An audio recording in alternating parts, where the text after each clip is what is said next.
देखो पंजाब की जिहड़ी धरती है इस देश नूं अन्न खवाउंदी है और पंजाब के जिहड़े लोग ने वो हिम्मत नाल वो पैदावार करते हैं अपने अपने जिहड़ा कुछ भी अन्न है जो देश नूं चाहिदा, चाहे चाहे झोना होया, चाहे कणक हुई, चाहे कोई होर फसलां होईयां। और ये शुरू तो ये साडे पंजाब की जिहड़ी पैदावार है इस देश नूं अन्न दिंदी रही। उदों भी जदों साढ़े कोल कोई अन्न की घाट होंदी सी, असीं महसूस करते से देश काल भी आउंदे से इत्थे। और ये लोग जिहड़े जिहड़े आपां नूं बाहरले मुल्कां तो सानूं कणकां दे जिहड़ा कुछ सानूं मिलदा सी अपने लोगां नूं अन्न खवाउण वास्ते असीं लैके आउंदे सी। फिर वो ग्रीन रेवोल्यूशन चलिया और उस तो बाद बाहरों लियाउण तो ये जिहड़ी रुकावट आ गई वो आई इसलिए क्योंकि पंजाब की खेती बढ़ी, साडी चौल भी बधे। साडे चौल इत्थे कौन खांदा सी? कोई भी नहीं खांदा सी। कदे कदे खीर कोई खा लैंदा सीगा, लेकिन आम तौर पर चौल की साडी खेती नहीं हुंदी सी। लेकिन 1967 तो बाद जदों ये ग्रीन रेवोल्यूशन आया, फिलीपीन तो चौल आए साडे पंजाब एग्रीकल्चर यूनिवर्सिटी ते उन्होंने नवी वैरायटियां कढ़ियां। और उन्होंने मैं तुहानूं याद नहीं, जिहड़े थोड़े उरे बैठे होणगे बजुर्ग सुणदे इस गल नूं कि एक IR8 आई सी। पहला IR8 ने शुरू किया, फिर कणक आईयां सीआं। कणक किहड़ी आई सी? वो लाल कणक PV18 हुंदी सी, मैनूं वो भी याद है उस जमाने की। और उत्थों नवीं नवीं वैरायटियां आ गई। हुण हर साल ही नवीं पंजाब एग्रीकल्चर यूनिवर्सिटी कोई कढ़दी रहिंदी है। लेकिन ये सी पंजाब की हिम्मत। और है अपने पंजाब है किहड़ा? 2% हिंदुस्तान की धरती, 2% हिंदुस्तान के लोग, और असी 40% अन्न का भंडार भरते हैं। और फिर जो साडा तरीका सी चलन का और मंडियां का जो एक सिस्टम बन गया सी इन्ने 70 80 90 सालों तो, कि साडे आड़तीए हुंदे से और तुसीं आड़तीआं कोल जांदे से अपनी फसल बेचते से, उन्हां तो पैसे लियाउंदे से। जो कुछ वो थोड़े एक रिश्ता सीगा आड़तीए दा और किसान दा, वो इन्हां ने फैसला कर लिया कि असीं इस नूं खत्म करांगे। हुण मैनूं ये नहीं समझ आउंदी, अगर तुसीं किसी की मदद करनी है करो, लेकिन ये ना करो कि जिहड़े सिस्टम एक चलिया आउंदा है, एक परिवारिक साझ है, वो ना तोड़न दी तुसीं क्यों कोशिश करियो। इस करके पंजाब दा किसान उठिया कि साडी तुसीं आड़तीआ सिस्टम खत्म कर रहे हो। तुसीं अपने जिहड़े बाहरले विदेशों तो आंदे ने खरीदण वास्ते, कोई तो नहीं कहता तुसीं ना खरीदो। अगर कोई आके उरे खरीदे और उहदे नाल किसान दा भाव चढ़दा है, वो तो किसान दा फायदा हुंदा है। लेकिन सिस्टम जिहड़ा चलिया वो तो ना तो खत्म करो तुसीं, जिहड़ा रिश्ता है वो तो ना तोड़ो तुसीं। और इस वास्ते इत्थे किसान इहदे नाल औखे होए। फिर साडे मंडी का जिहड़ा साडा मंडी बोर्ड की फीस लगती सी, वो किस वास्ते जाती सी? वो फी 2 या 3% फी हुंदी सी। वो थोड़े अपनी लिंक रोड 60,000 किलोमीटर, साढ़े 65,000 किलोमीटर साड़ी लिंक रोड ने, उन्होंने मुरम्मत होंदी सी। हर 5 साल तो बाद असीं उहदी मुरम्मत करदे सी। पिंडां दी डिवेलपमेंट जिहड़ी हुंदी सी वो भी नाल उहदे हुंदी सी। हुण ये क्यों असीं इहदे करके हुण अगर ये बंद हो जाए तो फिर साडी पिंडां दी डिवेलपमेंट आपां कैसे करांगे? ये सी। तो इस किस्म दी चीज़ां सीआं ਜਿਹੜੀਆਂ चलदियां आईयां ने। और कदे भी हुण MSP किन्ने दिन सालों तो चल रही है, कदे किसी ने MSP नूं रोकिया या किसी किसान ने सोचिया भी? क्योंकि रोकण की तो कदे संभावना ही नहीं सी। पर और किसी किसान नूं सोचण की लोड़ ही नहीं पई, क्योंकि कांग्रेस सरकार जदों भी आउंदी सी हर वेले चाहे 5 रुपए बढ़ाए, 10 रुपए बजाए, 50% रुपए बजाए या 100 रुपए बढ़ाए हर साल, और एक MSP चलती रही। वो MSP ਨੂੰ ਹੁਣ ਬੰਦ ਕਰਨ ਦਾ ਇੱਕ ਆਵਾਜ਼ ਚੱਲ ਪਈ ਕਿ MSP ਬੰਦ ਹੋ ਜਾਣੀ, ਕਿਉਂਕਿ ਇਹਨਾਂ ਨੇ ਇੱਕ ਸ਼ਾਂਤਾ ਕਮੇਟੀ ਰਿਪੋਰਟ ਬਿਠਾਈ ਸੀ। ਸ਼ਾਂਤਾ ਕੁਮਾਰ ਹੁੰਦੇ ਸੀਗੇ ਮੁੱਖ ਮੰਤਰੀ ਹਿਮਾਚਲ ਦੇ। ਉਹਨਾਂ ਨੇ ਰਿਪੋਰਟ 'ਚ ਕਿਹਾ ਕਿ FCI ਨੂੰ ਖਤਮ ਕਰ ਦਿਓ। ਅਗਰ FCI ਨੂੰ ਖਤਮ ਕਰ ਦਿਓਗੇ ਤੁਸੀਂ, ਫਿਰ ਤੁਹਾਡੀ ਪ੍ਰਾਈਸ ਸਪੋਰਟ ਕੌਣ ਕਰੂਗਾ? MSP ਦਾ ਸਪੋਰਟ ਕੌਣ ਕਰੂਗਾ? ਔਰ ਇਹ ਨਹੀਂ ਸਿਰਫ ਉਹ ਜਿਹੜੀ MSP, ਉਹ ਜਿਹੜੀ फूड कॉरपोरेशन अपने चौल या अपने झोना या अपनी कणक खरीदे से, वो अगे जाती सी पब्लिक डिस्ट्रीब्यूशन सिस्टम वास्ते, PDS नूं जिन्हों कहते से। PDS की जिहड़े गरीब अपने बहुत गरीब ने इस देश के विच, उन्हां नूं अन्न खवाउण वास्ते असीं PDS सिस्टम रखिया सी। तो FCI फूड मिनिस्ट्री के अधीन गवर्नमेंट ऑफ इंडिया दे हुंदी सी, और वो अगे अपनी PDS सिस्टम अपने लोगों को पूरे हिंदुस्तान अन्न खवाउण वास्ते भेजते से। वो भी तुसीं सिस्टम बंद कर दोगे।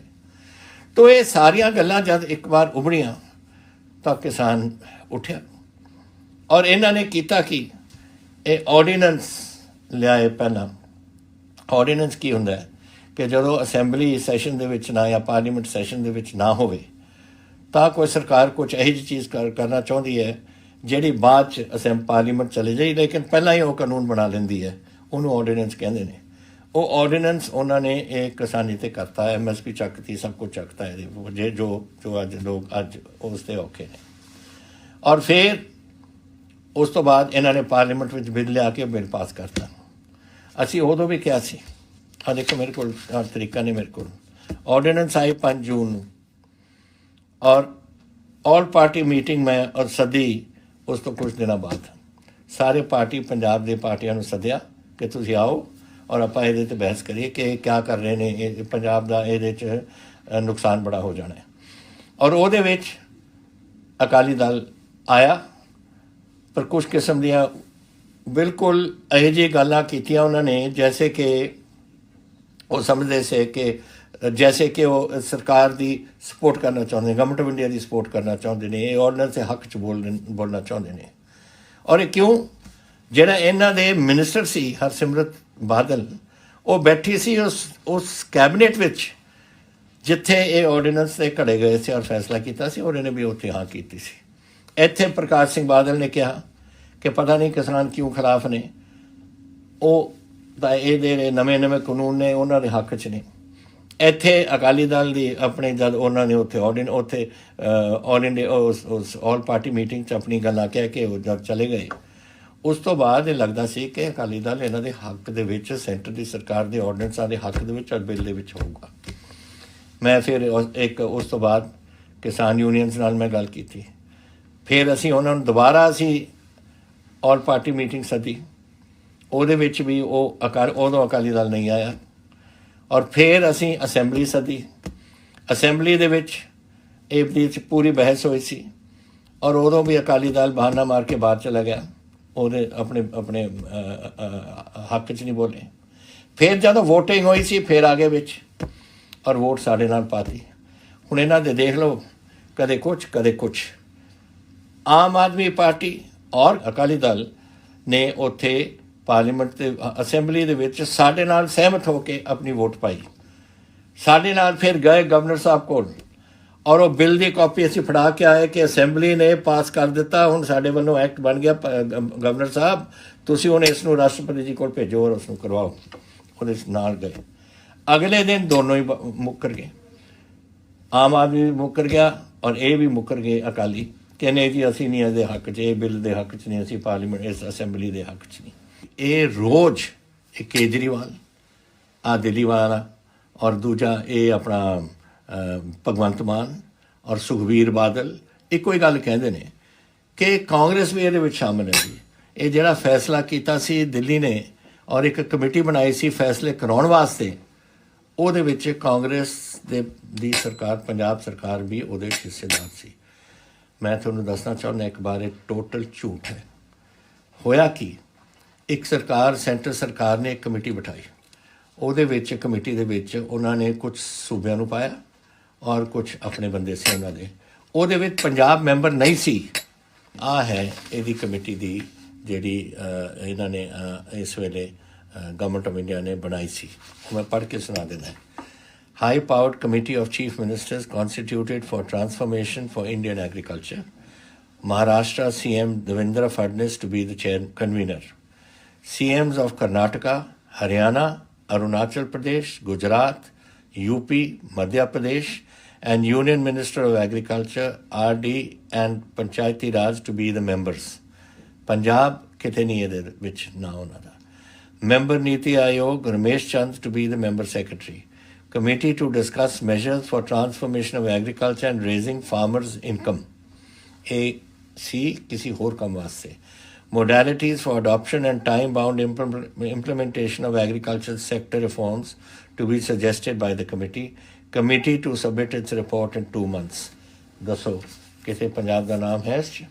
फिर मैनू इस ते चिट्ठी लिखनी पई कि सब तो ज़्यादा पैदावार पंजाब करता है, सानू क्यों नहीं तू छड्डिया। वो उदों ताईं ਇਹਦੀ कमेटी की पहली मीटिंग हो चुकी सी।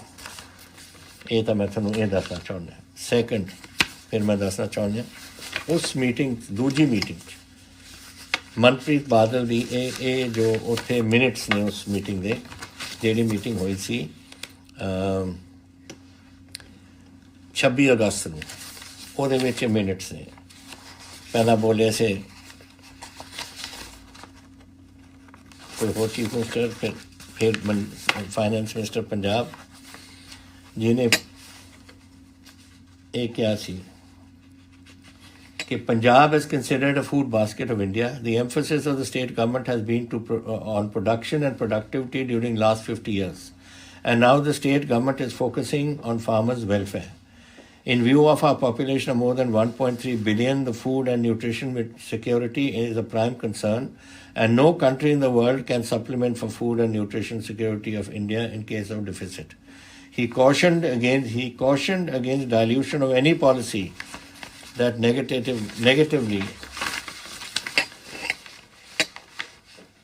affects sustainable food security. And then he said this much, and देख लो उरे तक फिर खट्टर बोलिया सी इस तो बाद तो इन्ना पॉइंट सी जरा मिस्टर बादल ने अपने सेकंड मीटिंग के बाद किया on issues related to financial matters. और फिर जो फाइनल साढ़े पंजाब वालों गवर्नमेंट गई सी report this is 4/11/2019 to the member national institute for transforming India NITI Aayog government of India उन्होंने ये पंजाब की रिपोर्ट है एंड वो ऐ खत्म होंगी है। मैं पढ़ के तुहानूं सुणाना जिहड़ा पीला हिस्सा तुसीं देख रहे हो। It says with a view to safeguard the interest of farmers and to ensure the food security in the country, it is emphasized that system of minimum support price and the assured procurement of crops by Government of India must continue. It is recommended that other MSP crops where full and assured procurement is not being undertaken by Government of India, such as cotton, maize, oilseeds and pulses, should be procured fully at the MSP fixed by Government of India to encourage farmers to diversify away from paddy which is water intensive. This will have a huge positive environmental impact while at the same time assuring farmers of income livelihood. आ है जो असी sari Punjab government का stand है और जो असी भेजे साढ़े विधान सभा दे विच जो असी फैसला किया सी यूनैनिमस उत्ते फैसला होया सी ओहदा निचोड़ है ये जिहड़ा असी तुहानूं भेज रहे दिखा रहे। सो आ जिहड़ा ये सियासत खेली जा रही है इस गल ते ये बड़ी अफसोस की गल है मैनूं कि ये सारे जानते हैं। केजरीवाल नूं भी पता है असलियत की है और उसने भी पता है भगवंत मान नूं और दूजा हरपाल चीमा ये तीन लगे ने इस काम च और दूजे पासे सुखबीर बादल नूं भी पता है उन्हें भी पता है वो पहला तो सुखबीर बादल वगैरह तक खिलाफ जान और फिर साढ़े मोढ़े दा तो बंदूक चलानी चाहते हैं। किस किस्म के लोग ने सियासतदान मैनूं नहीं समझ आती टोटल झूठे और आ किस्म का जिहड़ा प्रोपेगेंडा है बिल्कुल गलत प्रोपेगेंडा है। और ये मैं आस करदा कि तुसीं इस गल नूं समझ लो मेरे वालों क्योंकि मैं चाहुंदा सी खास करके मैं पहला ये गल उठाउणा नहीं चाहुंदा सी लेकिन ये जदों ये बाहली कर डेली देख लो हरपाल चीमा की बोली जाता है या भगवंत मान की बोली जाता है या उन्होंने जिहड़ा मुखी बैठा उत्थे केजरीवाल की बोली जाता है इधरले पासे अकाली बोली जाते हैं। झूठ बोलण क्योंकि हद होंदी है किसी गल की और मैं आस करदा कि तुसीं जद इहो जी गल्लां करनगे तुसीं पुछो कि तुसीं झूठ क्यों बोलदे हो पर इन्हां दी आदत बन गई है कुछ। हुण ये मैनूं कहण दी लोड़ इसलिए पई क्योंकि ये कोई सियासी गल नहीं है ये ना अकाली दल की गल है ना कांग्रेस पार्टी की गल है ना किसी आम आदमी पार्टी या किसी होर पार्टी की। ये है पंजाब के भविख की पंजाब की किसानी की भविख की थोड़े बच्चों की भविख की। आपां तुसीं मैं शायद असी कितनी देर उरे रहना मैनूं नहीं पता लेकिन बच्चे साडे होणगे पोते होणगे पड़पोते होणगे सारे उरे होणगे। अगर अज असीं इत्थे कोई इसका सामना नहीं करते और ये रुकावट नहीं पाउंदे जो अज सेंटर की सरकार करना चाहुंदी है तो साडे बच्चे आउण वाली पीढ़ी दे कोई भविख नहीं होना। इस करके ये मैनूं कहना पिया तुहानूं कि इत्थे सियासत ना खेलो। मैं अज भी कहना अकाली लीडरां नूं और मैं आम आदमी पार्टी नूं अकाली दल ये सियासत करना छड्ड दिओ। ये है साडे लोगां दे भविख दा सवाल पेट का सवाल और मैं आस करदा कि तुसीं मेरी गल इस सहमत होंगे और जदों ये अकाली और आम आदमी वाले थोड़े कोल आउंदे ने ਉਹਨਾਂ ਨੂੰ ਤੁਸੀਂ ਸਮਝਾਓ ਕਿ ਤੁਸੀਂ ਸਾਡੇ ਨਾਲ ਖੜੋ ਜਾਂ ਸਾਡੇ ਬਰਖਲਾਫ ਖੜੋ। ਇਹ ਨਹੀਂ ਕਰ ਸਕਦੇ ਕਿ ਤੁਸੀਂ ਸਾਡੇ ਨਾਲ ਦਿਖਾਵਾ ਦੇ ਕੇ ਤੁਸੀਂ ਕਰਦੇ ਕੁਝ ਹੋਰ ਹੋ। ਜਿਹੜੀ ਸਰਕਾਰ ਤੁਹਾਡੇ ਵਾਸਤੇ ਖੜੀ ਹੈ, ਕਾਂਗਰਸ ਪਾਰਟੀ ਖੜੀ ਹੈ। ਅੱਜ ਤੁਸੀਂ मैं देखता रहना इस मीडिया के ऊपर, सोशल मीडिया पर। और पंजाब के मुख्यमंत्री कैप्टन अमरिंदर सिंह जो कि अकाली दल